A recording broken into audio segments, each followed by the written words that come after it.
he was a very giving man. He had a big heart, but he was also kind of crazy, a little bit wacky.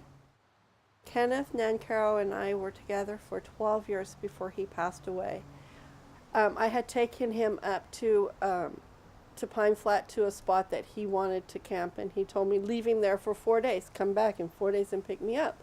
Well, in 4 days, I didn't have a vehicle, so Adolf gave me a ride up there to pick him up.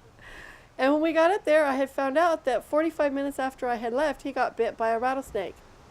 Oh so he had been hallucinating for 4 days. He told me what happened. What did he say?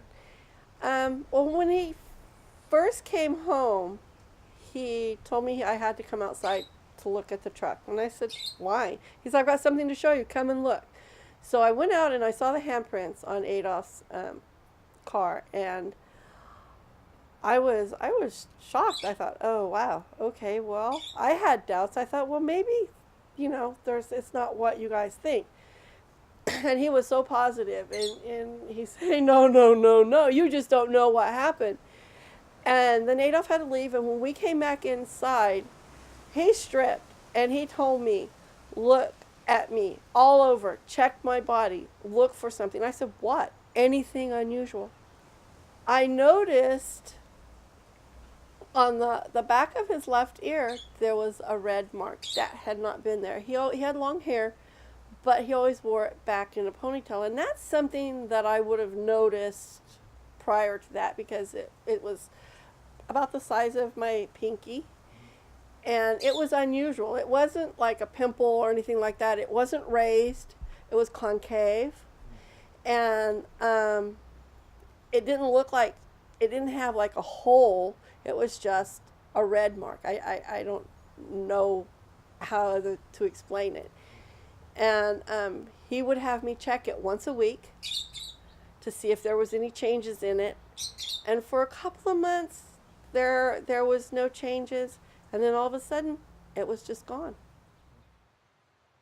He told me about when he was sitting by the fire, and then he heard something, and he got up and started walking and didn't remember anything else. He woke up or came up in his tent. He woke up or whatever. And he also told me that he sat there.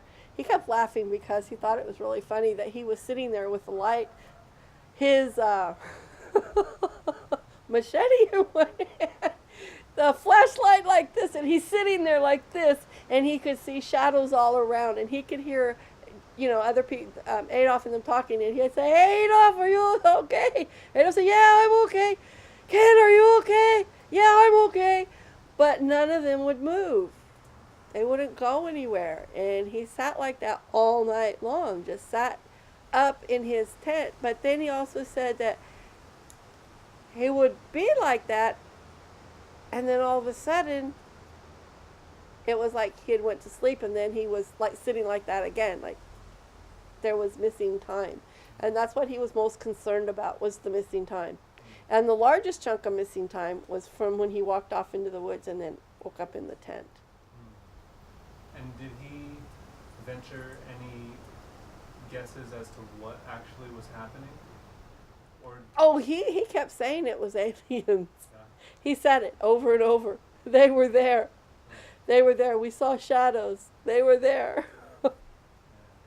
I thought that he was going a little too far with it, but I wasn't there and I didn't go through it, so I don't know. I just know how it affected him. He had a tumor in his adrenal gland, and we didn't find that until about 18 months after. And the doctor said that as it grew, it just spread the kidney, the spleen, and the pancreas apart, and then it moved behind the pancreas. He went into surgery in April, and by June he was gone. And people have asked me that has known about this experience if I thought that it had anything to do with it, and I don't know. I know there was missing time. Other than that, I don't know.